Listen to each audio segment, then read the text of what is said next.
Hello, everybody. It is your loyal and friendly Calgary Rambler coming to you from Calgary, Alberta. On this snow-filled but not snowing night here. And I'd like to take a moment to welcome you to my live stream. I tried doing this connected into Facebook, but Facebook's having problems with its authentication process right now. So if you yourself have a channel and you're using Prism like I do, you're going to run into the same difficulty. I thought I'd just forewarn you, let you know. Okay, tonight's topic is going to be a tough one. A very, very tough one. But it's something that has to be said. Something that has to be talked about. And, sorry, bit of a frog in my throat. I'm grateful and happy that the events are taking place right now that are clarifying the process. Okay, a year and a half ago, Calgary had a municipal election to elect a new mayor and council. And in the last 24 hours, I knew this was going to happen eventually, but sorry, my throat's just really tonight. I knew this was going to happen, but I guess even when it does happen, you're still surprised. Anyway, what happened was a legal process here in Canada can take place in governments to recall the government session and participants in that session if the general public deems that dissatisfaction in the performance of the individuals involved is the case, which is happening here in Calgary right now. Doesn't bring me any pleasure that we've had this problem over the last, 10 plus years. 10 years ago, outgoing mayor David Bronconnier, the Right Honorable David Bronconnier, after serving 11 and a half years in Calgary as the mayor, happily stepped aside, decided that was enough. He wanted to go back into private life and wished to step aside. Well, he did. And then there was a election that was held, and a number of ballots were cast for the position of mayor. And one of those was a Calgary-based professor by the name of Naheed Nenshi. Now, Mr. Nenshi saw an opportunity to win. And he knew if he appealed to the masses, especially the younger voting public, people of university age, that around that age range, it might help him. And it did help him at that day. However, as time went on and the election process went on, it appeared that Mr. Nenshi was quite popular. Well, that was in 2010. And flash forward through the years, his popularity, waned considerably. So we come up to time for a second election here in Calgary, and then the dirty dirt starts to fly. I seen this myself watching the results of incoming polls that Naheed Nenshi was indeed failing in popularity in the second and final third term that he had. In the third term, I couldn't believe what happened, how dirty this process was. And this happens around the world, not just in Calgary. Okay? This happens around the world. It's happened in the United States, it's happened in Canada, it's happened in Germany, it's happened in Britain, and it's not a very good process that we have when a nosy element sticks their money and their nose in to make sure that a certain party gets in power. So this is how Naheed Nenshi won his third and final term. He was far, far, far behind in the polls, and we here in my neighborhood we had a young man who was running against Naheed Nenshi, and he was himself far ahead. He was the favored person to win the election. Well, I thought I was at the pollster's office for the Progressive Conservative Party, and I smiled. I thought, okay, well, looks like Nenshi's got no chance at winning. That's good. I'm happy. Jumped in my car, and it was a 20-minute drive home. And that's following the speed limit and obeying all traffic laws. I get home. I get up here to my address, and I step into my house. And what do you know? Naheed Nenshi was 10,500 votes ahead. I couldn't believe it. I was knocked on my keister. But in the back of my mind, I knew what it could be. I talked to other people, and they said he's going to pull a sneak tonight. And there's going to be a bunch of foreign votes that are going to come in, have nothing to do with Calgary. It's all bought and paid for, and they're going to ensure that he wins and gets back in. And I thought, no way. The guy's a disaster. You know, he doesn't know how to keep his council and people in check. In fact, a number of councillors are walking out dissatisfied, and some of those I really regard very highly. But they were fed up with the shenanigans that were going on in City Council, in the chambers. So there I was that election night, and I was shocked. Okay?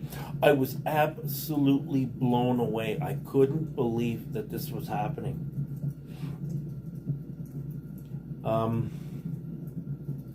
I'm still shocked that it happened. But as time went on after the election and he'd won, the story came out how he won. And it was very clear. It was a foreign entity that made sure that he won the election. People were pointing fingers like crazy at certain demographics of society, and including from where he is from, in India.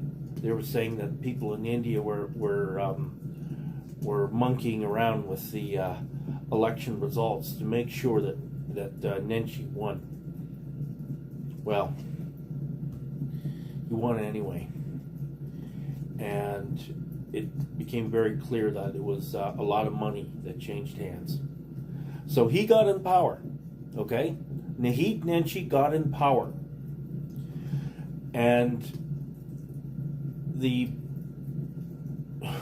was a disaster. His final term here in Calgary was a disaster. All right, there was more people that absolutely despised the imbecile than liked him at the end. And we were glad to see him finally say he was done. So he left a year and a half ago. And then in comes this other person who was not born here in Canada, number one. Number two, she wasn't even raised here. She came here as a person looking for a job in 2011 via Winnipeg, Manitoba. Okay, she immediately comes here and gets herself thrust into politics and into City Hall. And I had a bad feeling about her during Nenshi's term. I thought she's gonna she's going to do something. There's something about this woman. She's going to do something. It doesn't feel right. And I talked to my friends that were on council, and they agreed that they gave her a lot of distance. Well, wasn't I to be right? My gut instinct was right. You know, a soldier's gut instinct is never wrong. And in this case, I was right. When the coast was clear, she made a run for the office of mayor. And I think she got some backing from Mr. Nenshi and people that were around Nenshi for sure. Absolutely for sure. If not Nenshi himself, it was his backers that backed her. So it's the same body, okay? The World Economic Federation or Foundation or whatever they call themselves, okay? And their leader, Klaus Schwab, was all behind it, 100,000%. And there again, okay? Her name is Jody Gondek, Mayor Jody Gondek. And Mayor Gondek was sitting at 3,400 certified votes as of 8 o'clock p.m. I was at the Progressive Conservative office, okay? Hopped in my Nissan 370Z. I drove home, following traffic signs and not speeding and not breaking any laws. So it was a 20-minute drive. And once again, just like what happened with Nenshi, I couldn't believe it. I parked my Zed in front of the building, pulled up the handbrake, sat there for a moment. I looked at my radio and I thought I could turn it on. No, I'm going to wait till I'm inside. I don't want to look like a fool jumping up and down. Well, I get inside and there it is. Jody Gondek was leading by 11,000 votes. How the hell does that happen? She was so far behind the incumbent. It's just, holy cow. How does this happen? 3 times in a row here in Calgary, this has happened. And then to find out that another person, another what I call woke Canadian, meaning a person that moved here from some other place, which was also India, the same country where Nenshi came from and Jody Gondek came from. The chap who became mayor after Don Iverson stepped down himself is from India, and he became mayor of Edmonton. Then Edmonton, on its keister, all of a sudden became very, very, very liberal. And in the last provincial election that we had, I don't think, if I remember correctly, not one single progressive conservative seat was won in Edmonton, Alberta. It was all liberal. But that didn't matter. Sure, Edmonton's got a good population base, but it didn't shut out, and Danielle Smith became our premier.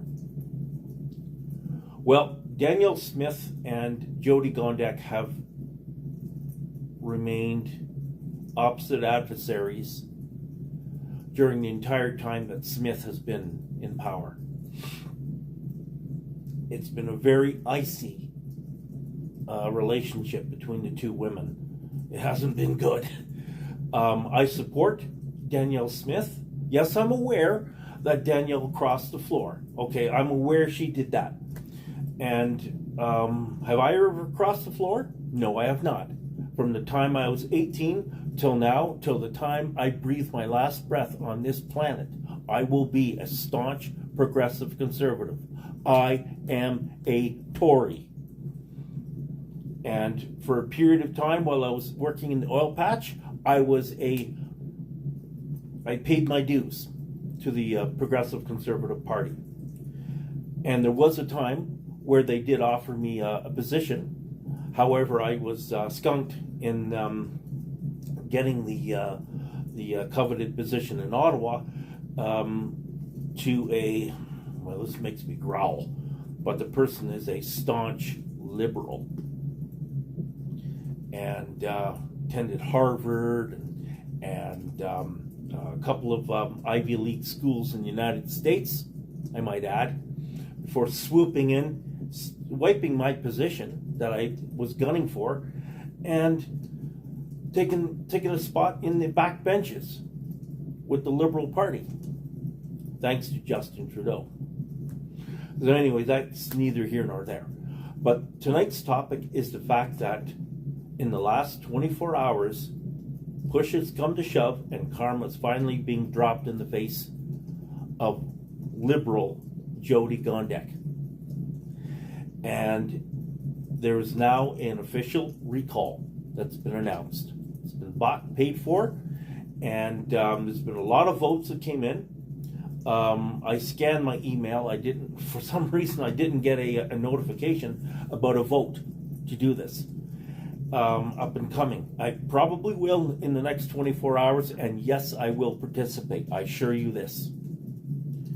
I want to see Jody Gondek ousted from her position as mayor. Right away, well, I'll start with this. As you know, I've been working with the Canadian Armed Forces and working through policing during the last 37 years that I've been in professional life.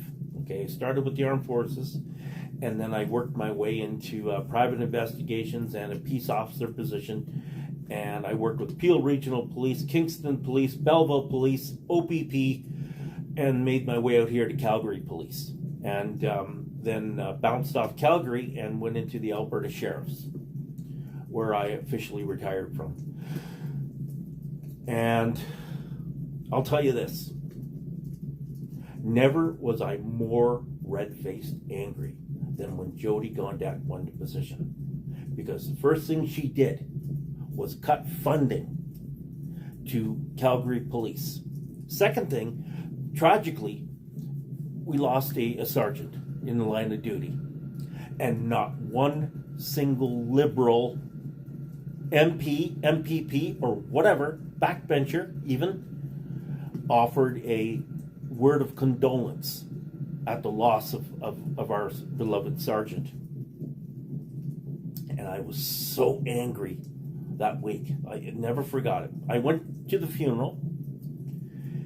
I attended the funeral, and some people that I know that are also staunch progressive conservatives, themselves not involved in policing, they're in security.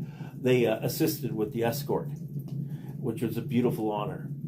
And we were all growling under our skin at everyone who was liberal. Not a single word from Justin Trudeau's camp. Not one. But as soon as the RCMP lost 3 members, he was right there. The OPP lost 4 members. He was right there. Okay? Sortie du Quebec.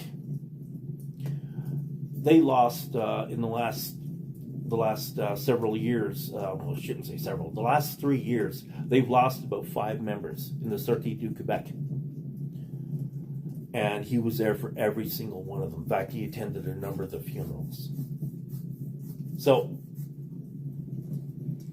that stuck with us. That really, really stuck with us. And it hurt. The only time that he has spoken anything about Calgary Police was when he was arm in arm with Jody Gondek. So she has spoken vehemently against us. The budget, we lost, I think we lost about 25 million to, then it grew to 50 million, 75 million, 100 million. And no new police cars were announced in her first year of office. Calgary needs those police cars, and they weren't announced. It wasn't in the budget. And that hurt. That really hurt. The vehicles were getting miled out. They were getting tired, and Calgary needed new equipment too. Needed new uniforms replacements, new equipment within the in the different district offices and stations, and they weren't there. They were not there. The money wasn't there. Strangely enough, in the last 6 to 7 months, new police cars have started showing up in Calgary. We started getting some new ones, new black and white Ford Explorers, and replacements for the Ford F-150s, the Dodge Durangos, the Dodge Chargers, and the civilian vehicles, the unmarked cars. And I just shake my head. You know, it's so wrong on so many different fronts. What she's done. And then there's the rental housing. Here's a big one. She upped the taxes. She said she wasn't going to do it. Then she came back and rebutted her statement, and said she'd only do 3.5%. Well, geez, now it's all the way up to 21% increase. Like, what the living hell? You know, people can't afford to live here now. People that came here hoping for a new life, getting away from overpricey Ontario. We're in for a deep shock all of a sudden overnight that this happened. And she just sat there in her chair at City Hall, smug-faced, as her council approved these increases to the taxes and the rents, and then she stood there smugly next to Allison, or Danielle, I mean, next to Danielle Smith, as Danielle announced the new plan for the new arena here in Calgary. Well, it's not good. It's not good what she's done.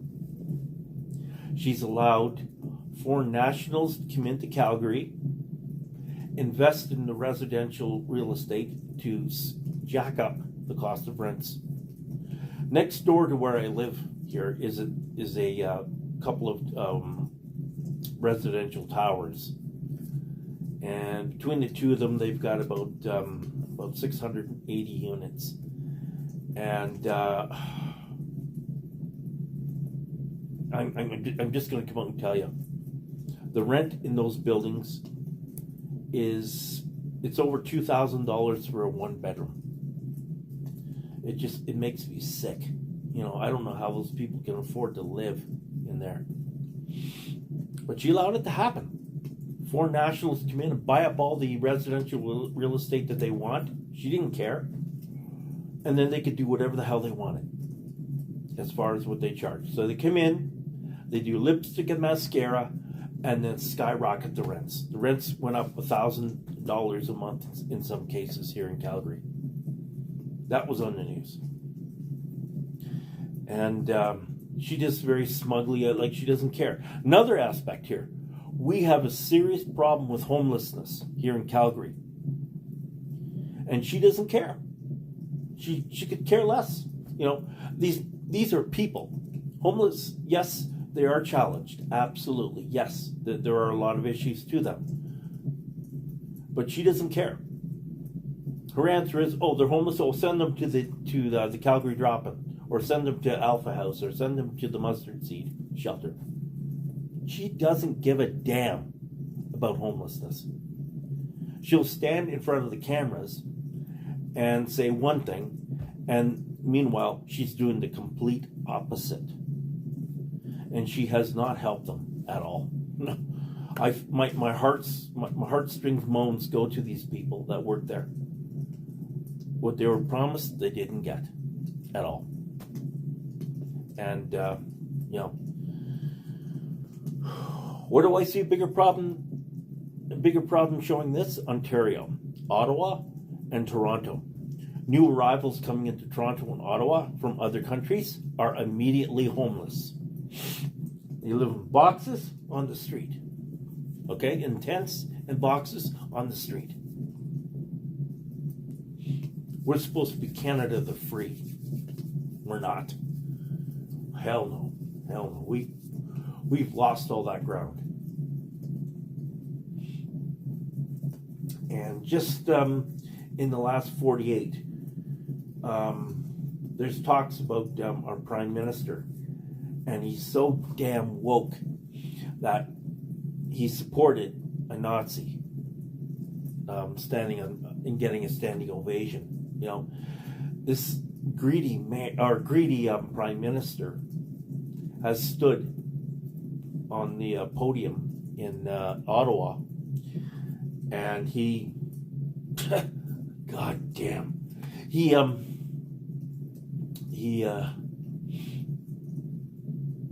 so many things. Where do I begin? You know, I'm a veteran. Okay, I'll go there.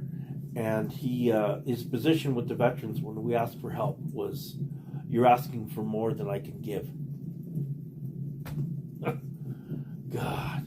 Golly. He lets foreign interests come in here, buy up all the real estate, and jack up the cost of real estate as much as they want. Take a look at Vancouver. Is there such thing as being able to afford the rent in Vancouver? No. Toronto? Even worse. A one-bedroom in Toronto that's open market is $3,200 a month. Whereas it's not far off that here. I think it's about $2,300, $2,400 a month on average here. You want a house? Forget it. Can you afford $6,000 a month?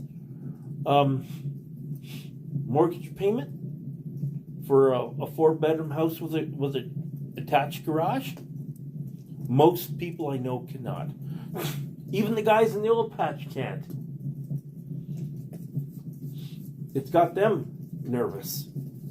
You know, Canada used to be a country whereas the father worked, the mother stayed home and raised the kids. And the reason is because the cost of living was very, very affordable. Well, forget those days. They're gone forever. When I was growing up in the 1970s, my mother stayed home and raised us kids while Dad went to work.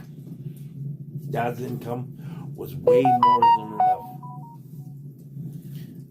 Dad's income was way more than enough to afford the brood. And we had nice cars. We did. We had some iconic vehicles. And we had clothes on our back and food in our bellies. Went to good schools. Not Ivy League, but good schools. Those days they're getting less and less now. Now both parents have to work overtime at that to be able to afford the, I'm going to put it as comfortable basics, okay, of life.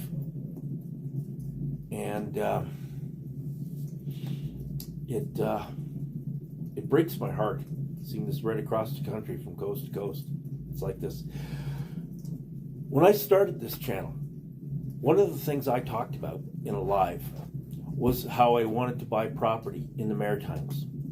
A friend of mine that I worked with had gone down to the Maritimes from Alberta, purchased 14 acres and a house that was built in 1977. House was in good shape, had a swimming pool, attached and a detached garage, and he did very well for that money. Flash forward now, that same property is going to be worth pretty close to or at $1 million. You know, oh boy. I don't know what's happened to this country. I really don't. I'm pensioned off now, and I'm grateful for that. It's enough to cover my rent, so I can live modestly, and it adjusts with inflation. But however, I look at everybody else, all the young people out there that are doing what I was attempting to do in the 1980s and 1990s. I look at them and I with sad eyes, you know. Will they ever be able to afford their first home? Maybe not. You know what? Back then in the 90s, you could buy a 1-bedroom apartment, condominium, entry level, for around $75,000. Now, good luck getting it for less than $275,000.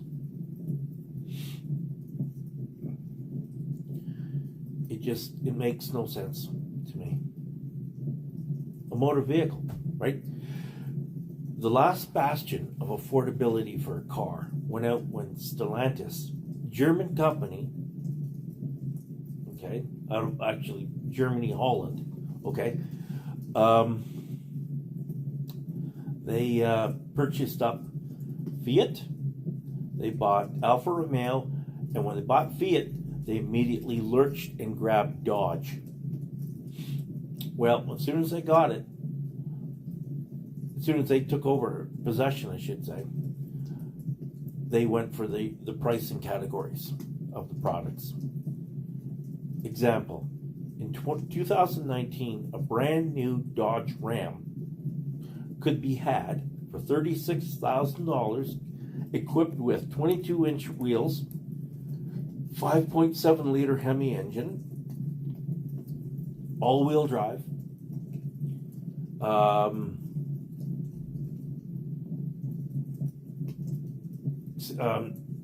you could have extended or you could have the full crew cab, big screen, well, 8.5-inch screen, which was a big screen back then, sliding roof, paint protection, sport exhaust tips, blackout treatments, which means all the chrome would be black color, and the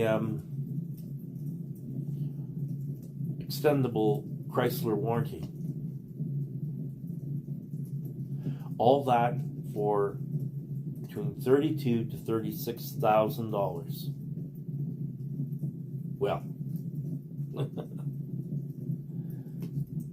let's take a look at back in the summer, okay, back last year. The same equipped vehicle, same body style, no updates, no changes. It's still got that same 8.5-inch screen, okay? Same options offered, but with cloth, not leather. MSRP came in at $72,000. So, being able to afford a vehicle is going out the window. If one manufacturer is going to do it, everybody else is going to do it. And GM and Ford did likewise. Let's take, for example, my police interceptor that I sold in August. When it was new in 2017, it sold all taxes in. I went to Mooney and I got the original window sticker for it. Okay, it sold all taxes in for $43,000. Okay, and that's before it went in for the bulletproofing treatment and stuff like that. Today, you want to buy the same vehicle? $145,000. $75,000 as it was, actually. But $145,000 after bulletproofing. And taxpayers got to pay that. Good grief. So, Canadians are fed up with wokeism, and they're reacting back. Is there another convoy on right now? You betcha there is. On both sides of the border this time. It's bigger and much more noticeable now. There was a convoy that went to the Mexican border and a convoy that went to Ottawa. And the convoys came through Calgary, I might add. Okay? They were here. So, this time though, the media is not backing Ottawa. They're not saying a fucking word to Ottawa. They're giving Ottawa the middle finger and saying, fuck you. And they're tracking them. Absolutely. But it's not being broadcast against the truckers this time. The support is with truckers. Our very woke Liberal Party is in severe dog shit, and they are in the shithouse big time. The Prime Minister, in the last couple of sittings in the House of Commons, has had a real rough going over. Pierre Poilievre has really, really rammed him into the ground. And then there's Danielle Smith. They've linked up together, and Poilievre and Smith have gone against Justin Trudeau, and it's made Trudeau angry.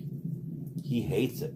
But one thing that was said is that Trudeau hates Canada. And it's true, he does. Okay? And it seems the whole Liberal brand is against the Canadian ideology. They're against freedom, freedom of speech, freedom of movement, freedom of weapons ownership. Okay? Like, it's illegal to have firearms in this country virtually now. All right? You certainly can't have a sidearm. Trudeau wanted to make sure that he wouldn't get bumped off while in office. He didn't want to end up like President, what's his name there? In the United States, who back in the 60s, who got bumped off there. Kennedy. President Kennedy. And what a way to do it than to make firearms illegal and to make it sound like actual, decent, legal, law-abiding citizens who own these weapons were the enemy. And it's 100% of what he did, him and his party. The RCMP, well, you know, they're throwing their hands up in the air. They're fed up with this wokeism. They don't want to follow it. Trudeau's mandates and the Liberal mandates, no. But yet, if they don't follow it, their jobs are on the line. I feel bad for those people. I really do. But it's in Canada here, it's come to a point where we are fed up. We don't want to put up with this anymore. It's not fair to Canadians. It hurts us. Hurts us a massive amount. And this another thing is the coalition between the NDP and the Liberals. That isn't doing us any favors at all as Canadians. And Mr. Singh, the leader of the NDP, even he's starting to get wary of the coalition. And he's read the Riot Act more than a few times. to Justin Trudeau and telling Justin, look, this coalition's going to come to an end if you don't work with us on this. So Trudeau's trying to butter up. He's trying to butter up the NDP and get them on side as much as possible. But it makes no difference, because when an election happens, all parties are dissolved. And the coalition ends right there. Singh will never be Prime Minister of Canada. There's no chance. Absolute zero. Trudeau, the reason why he stayed so long was because he had some people in his backbenches who stiffened up the position of the Liberal Party against what Canadians want. Mr. Gelbrat,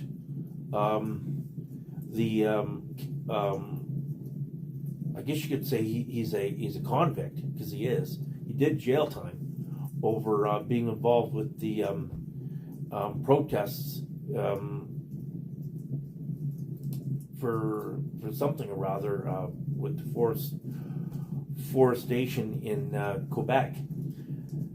He went to jail, did prison time, was convicted, but still, Justin Trudeau brought him on board with the Liberals and put him in a position where he can now attack any legal decisions that could be seen as being contrary to the liberal brand. So, what does that say to you? I know what it says to me. I just, wow, you know.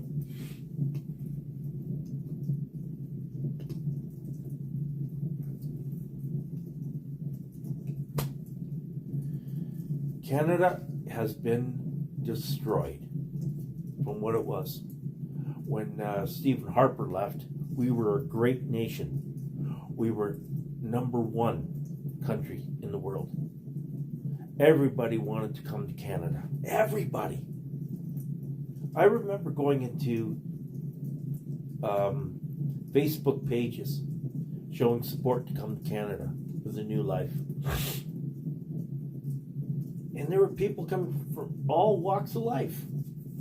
I couldn't believe it. I even chuckled to myself. People were coming from Thailand. A beautiful country like Thailand.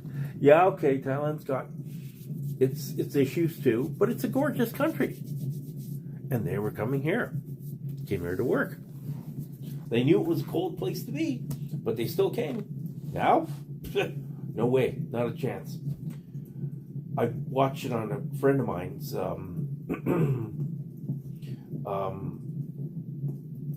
YouTube channel that he has. And in his case, talking to people, asked them if they would consider coming to Canada. They're like, no, I don't think so. I don't want to come to Canada. You have a very bad prime minister. Even they know. Britons hate Canada now. Not necessarily the country, but they hate the government. And they have yelled at Trudeau. That was in the news too. They got in a screaming match as Trudeau went into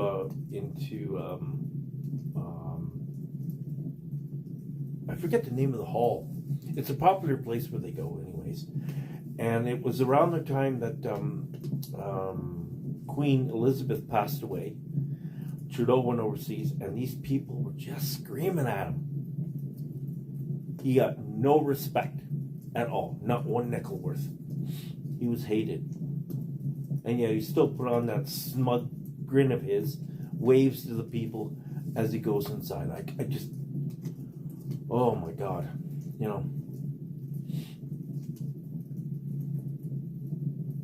I'll tell you. It blows my mind. It really does.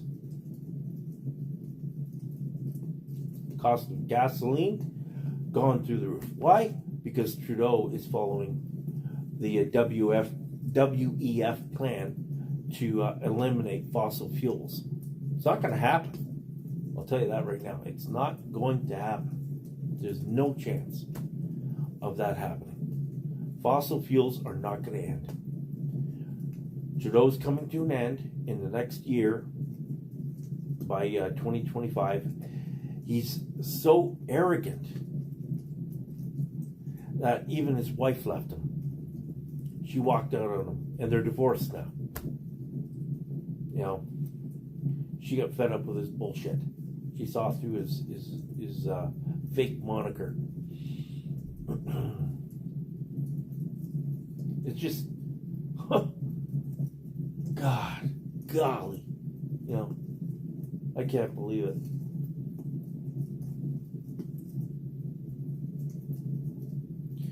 So here I sit here, 45 minutes in, talking away about, started locally with our mayor and council, and the fact that she was planted in her position, paid for and bought and planted by the WEF. Votes were purchased.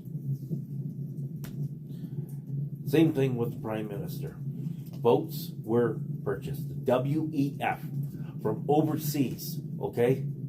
Like, God, they're over in Germany. Like, what the hell? What is wrong with society? That we've gone to this evil leveling device, which serves no good rhyme or reason what it does. Canada used to be one of the greatest countries in the world. I never would have left here. I remember I said that I wanted to go to head over to some of the European countries that I visited when I was a soldier. But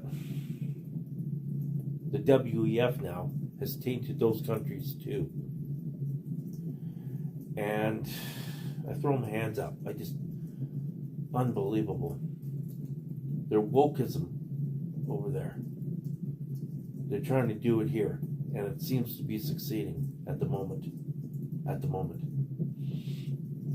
But they're not going to get it if Polyev gets in. Tonight I saw something in the way he wrote it down, though. He says if he becomes prime minister, he's going to go after the guns, gangs, and auto theft and the whole works. Okay, like, it's so bad here. There's no enforcement. People have nice cars and they can't protect them.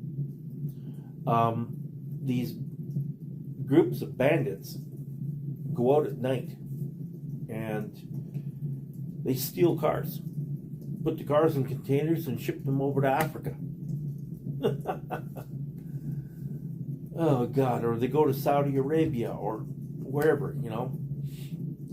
Our journalists have gone to these countries, gone to the car dealerships, and you find the vehicles. They still have the license plates from the province that they were stolen from.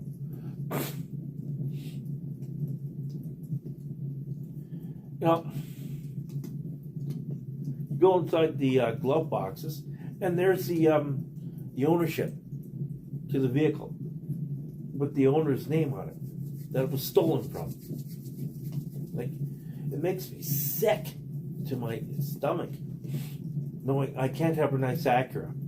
I can't have a high-end Cadillac or an F-150 or a high-end Civic because it's going to get stolen by these entities. You know, who let them in? The Liberals. It's not just Trudeau, it's the entire fucking party. The Liberal Party allowed this to fester. And their attitudes are, oh, we're okay. Our bank accounts are good. So screw the rest of you. You know, I don't know. I'm wondering how Polyev is going to pull it off. Three parties. Polyev has much higher popularity than the Liberals, but the Liberals and the vote for the Purple Party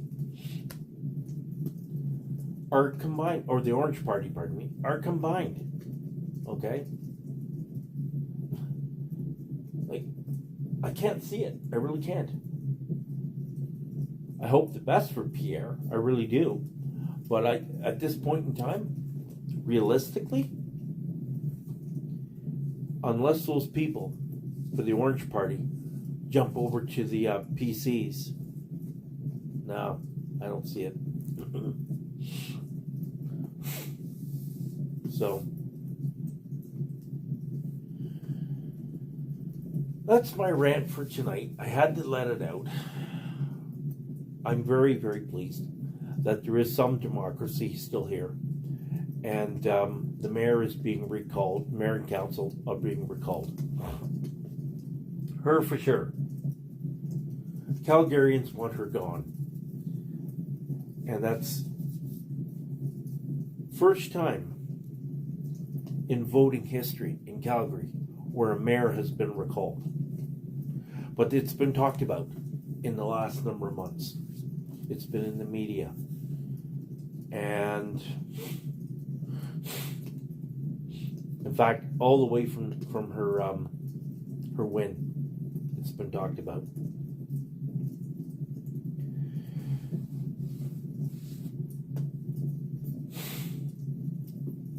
Well,